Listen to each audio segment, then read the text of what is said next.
প্রাথমিকের শিক্ষক নিয়োগ পরীক্ষার ওএমআর শিট নাকি ধ্বংস করেছেন মানিক ভট্টাচার্য। আদালতে জানালো প্রাথমিক শিক্ষা পর্ষদ। এই দাবিতে বিস্ময় প্রকাশ করেছেন কলকাতা হাইকোর্টের বিচারপতি রাজাশেখর মান্থা। টেট 2017 নিয়োগ দুর্নীতি মামলার শুনানিতে বিস্ফোরক প্রাথমিক বোর্ড। ওএমআর শিট ধ্বংস করা হয়েছিল, সেটা একমাত্র মানিক ভট্টাচার্যের সিদ্ধান্তেই হয়েছে বলে আদালতে দাবি করল প্রাথমিক শিক্ষা পর্ষদ। বোর্ড মেম্বাররা এই বিষয়ে কোনো সিদ্ধান্ত নেয়নি, বোর্ড কোনো রেজলিউশন সেই সময় নেয়নি। সেই সময় বোর্ড মেম্বারদের রেজলিউশন পেপার আদালতে জমা দেবার নির্দেশ দিয়েছেন বিচারপতি রাজাশেখর মান্থা। মঙ্গলবার 9 জুলাই বোর্ডের আইনজীবী সৈকত ব্যানার্জি জানিয়েছেন ওএমআর শিট ডেস্ট্রয়েড হয়েছে। কোনো সিদ্ধান্ত ছাড়া এটা হয়েছে, এটা বেআইনি। মানিক ভট্টাচার্য নিজে এটা করিয়েছেন। বোর্ডের সিদ্ধান্ত যেহেতু তিনি নেবার ক্ষমতা রাখতেন, তাই এটা যখন করেছেন বোর্ডের অন্যান্য মেম্বারদের তা জানানো হয়নি। বোর্ড মেম্বারদের মিটিংয়ে কোনো রেজলিউশন নেওয়া হয়নি যে এই ওএমআর শিট ধ্বংসের ব্যাপারে। এই কথা শুনে বিস্ময় প্রকাশ করেন কলকাতা হাইকোর্টের বিচারপতি রাজাশেখর মান্থা। এই সময় আসল মিটিং রেজলিউশন কপি আদালতে জমা দেবার নির্দেশ দিয়েছেন বিচারপতি। আগামী শুক্রবার 12 জুলাই মামলার পরবর্তী শুনানি। আইনজীবী সুদীপ্ত দাশগুপ্ত জানান, টিনা মুখার্জি নামে এক টেট পরীক্ষার্থী, তিনি 2017 সালে টেটের পরীক্ষা দিয়েছিলেন কিন্তু অকৃতকার্য হন। তিনি কলকাতা হাইকোর্টে দ্বারস্থ হয়েছিলেন তার অরিজিনাল ওএমআর শিট দেখানোর দাবিতে। সেই মামলাতেই বিস্ফোরক দাবি প্রাথমিক শিক্ষা পর্ষদেরই। উল্লেখ্য, এর আগে 2016 সালে নিয়োগ নিয়েও একই অভিযোগ উঠেছিল। সেই সংক্রান্ত মামলারও শুনানি চলছে বিচারপতি মান্থার বেঞ্চে। 2016 সালে 42,000-এর বেশি চাকরি প্রার্থী চাকরি পেয়েছিলেন, যারা বর্তমানে বিভিন্ন স্কুলে চাকরিও করছেন। প্রাথমিক শিক্ষা পর্ষদ আগেই আদালতে জানিয়েছে ওএমআর প্রস্তুতকারক সংস্থা এস বসু রায় ও কোম্পানিকে দায়িত্ব দেওয়া হয়েছিল ওএমআর শিটের ডিজিটাল কপি রাখতে, কিন্তু আসল ওএমআর শিট নষ্ট করে ফেলা হয়েছিল। বিচারপতি মান্থা দেশি বা বিদেশি যে কোনো বড় আইটি সংস্থার সাহায্য নেবার নির্দেশ দিয়েছেন আসল ওএমআর শিট খুঁজে বের করতে। এই বিষয়ে আমাদের প্রতিনিধি মানস নস্কর কি প্রতিবেদন তুলে ধরেছেন, শুনবো। প্রাথমিক টেটের ওএমআর শিট ধ্বংস করেছেন মানিক ভট্টাচার্য, এরকমই বিস্ফোরক তথ্য প্রাথমিক শিক্ষা পর্ষদই দিল কলকাতা হাইকোর্টে। একটি মামলার শুনানিতে বিচারপতি রাজাশেখর মান্থার বেঞ্চে এরকমই বিস্ফোরক তথ্য তুলে ধরেছে একেবারে প্রাথমিক শিক্ষা পর্ষদেরই আইনজীবী। 2017 সালের প্রাথমিক টেট পরীক্ষায় বসেছিলেন এক পরীক্ষার্থী। তিনি পরীক্ষায় অকৃতকার্য হয়ে কলকাতা হাইকোর্টের দ্বারস্থ হয়েছিলেন যে তার যে ওয়ে মার্কশিট ছিল অরিজিনাল, সেই ওয়ে মার্কশিট দেখানো হোক। তিনি কারণ তার মনে হয়েছে যে তার নম্বরে কোথাও কারচুপি করা হয়েছে। তারপরেই বিচারপতি প্রাথমিক শিক্ষা পর্ষদের কাছে জানতে চেয়েছিলেন এই বিষয়ে। আজকে প্রাথমিক শিক্ষা পর্ষদের আইনজীবী সৈকত ব্যানার্জি তিনি কলকাতা হাইকোর্টে বিচারপতি রাজাশেখর মান্থার বেঞ্চে জানিয়েছেন যে 2017 সালের প্রাথমিক টেট পরীক্ষার আসল ওয়ে মার্কশিট ধ্বংস করেছেন প্রাক্তন চেয়ারম্যান মানিক ভট্টাচার্য।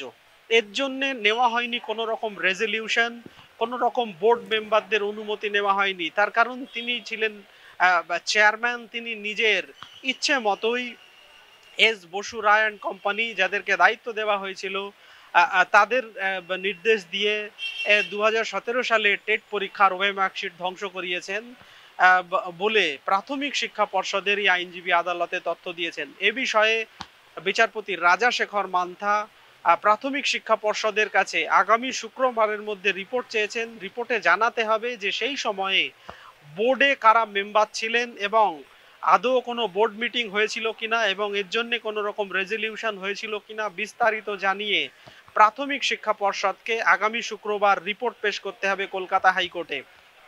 উল্লেখ্য, 2017 সালে টিনা মুখার্জি নামে এক পরীক্ষার্থী, তিনি টেট পরীক্ষায় 2017 সালে টেট পরীক্ষায় বসেছিলেন, কিন্তু তিনি অকৃতকার্য হন। পরবর্তীতে তিনি কলকাতা হাইকোর্টের দ্বারস্থ হয়েছিলেন তার অরিজিনাল ওয়ে মার্কশিট দেখানোর দাবিতে, কিন্তু সেখানেই আজকে আইনজীবী সৈকত ব্যানার্জি প্রাথমিক শিক্ষা পর্ষদের তরফে এই বিস্ফোরক তথ্য তুলে ধরেছেন।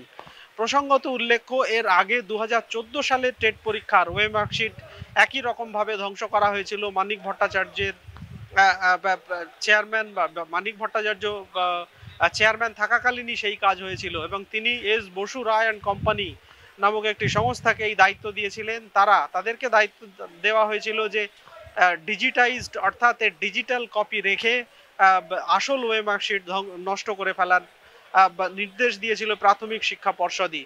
সেই বিষয়ে এখন একটি মামলা বিচারাধীন রয়েছে, যেখানে 2014 সালের পরিপ্রেক্ষিতে 2016 সালে যে বিপুল নিয়োগ হয়েছিল, প্রায় 42,000-এর বেশি শিক্ষক বর্তমানে কর্মরত বিভিন্ন স্কুলে, সেই মামলা অত্যন্ত গুরুত্বপূর্ণ নির্দেশ কয়েকদিন আগেই সেই মামলায় দিয়েছেন বিচারপতি রাজাশেখর মান্থা, যেখানে তিনি সিবিআইকে, যেহেতু এই বিষয়ে সিবিআই তদন্ত চলছে, সিবিআইকে নির্দেশ দিয়েছেন প্রয়োজনে সিবিআই সরকারি বা বেসরকারি বড় কোনো আইটি সংস্থার সাহায্য নিতে পারে, প্রয়োজনে সরকারি বেসরকারি কোনো এথিক্যাল হ্যাকারের সাহায্য নিতে পারে এই বিষয়ে প্রকৃত সত্য তথ্য তুলে আনার জন্য, এবং আসল ওয়ে মার্কশিট কোথায় গেছে সে বিষয়ে খুঁজে বের করার জন্য বিচারপতি রাজাশেখর মান্থা এই নির্দেশ দিয়েছেন। তারপরেই 2017 সালের টেট পরীক্ষা নিয়ে এরকমই বিস্ফোরক তথ্য প্রাথমিক শিক্ষা পর্ষদের তরফে আজকে আদালতে জানানো হয়েছে, যেখানে প্রাথমিক শিক্ষা পর্ষদ জানিয়েছে যে প্রাথমিক শিক্ষা পর্ষদের প্রাক্তন চেয়ারম্যান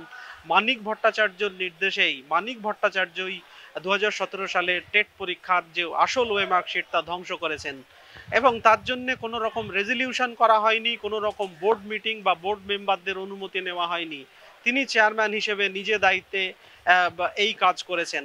প্রসঙ্গত উল্লেখ্য, মানিক ভট্টাচার্য কিছুদিন আগেই কলকাতা হাইকোর্টে বিচারপতি শুভ্রা ঘোষের বেঞ্চে জামিনের আবেদন করেছেন, যেখানে তিনি নিজেই সওয়াল করছেন, ভার্চুয়াল মাধ্যমে তিনি হাজির হয়ে তিনি নিজেই সওয়াল করছেন, এবং সেখানে কয়েকদিন আগে রীতিমতো কাতর আবেদন জানিয়েছেন তার জামিনের, যেখানে তিনি জানিয়েছেন যে তিনি হয়তো আর কিছুদিন বাঁচবেন। প্রায় 2 বছর হয়ে গেল তাকে জেলে বন্দি রাখা হয়েছে, তার বিরুদ্ধে কোনো রকম দোষ এখনো পর্যন্ত বা তিনি সরাসরি এই নিয়োগ দুর্নীতিতে যুক্ত কিনা তা ইডি বা সিবিআই কেউই প্রমাণ করতে পারেনি। তৎসত্ত্বেও তাকে জেলে রাখা হয়েছে। তাকে মুক্তি দেওয়া হোক, এই কাতর আবেদন একেবারে রীতিমতো কেঁদে ফেলে কান্না চোখে তিনি এই আবেদন গত কয়েকদিন আগেই কলকাতা হাইকোর্টের বিচারপতির কাছে জানিয়েছেন। যদিও সেই বিষয়ে ইডি এখনো তাদের বক্তব্য জানায়নি, ফলে তার জামিনের মামলাটি এখনো বর্তমানে বিচারাধীন রয়েছে বিচারপতি শুভ্রা ঘোষের বেঞ্চে। এই সপ্তাহের শুক্রবার মামলাটির শুনানি হওয়ারও সম্ভাবনা রয়েছে। ইতিমধ্যে বিচারপতি রাজাশেখর মান্থার বেঞ্চে 2017 সালের প্রাথমিক টেট পরীক্ষার ওয়ে মার্কশিট নিয়ে বিস্ফোরক তথ্য দিল প্রাথমিক শিক্ষা পর্ষদ, যেখানে আরও আপডেট পেতে দেখতে থাকুন আজ তাক বাংলার ইউটিউব চ্যানেল, সাবস্ক্রাইব করুন।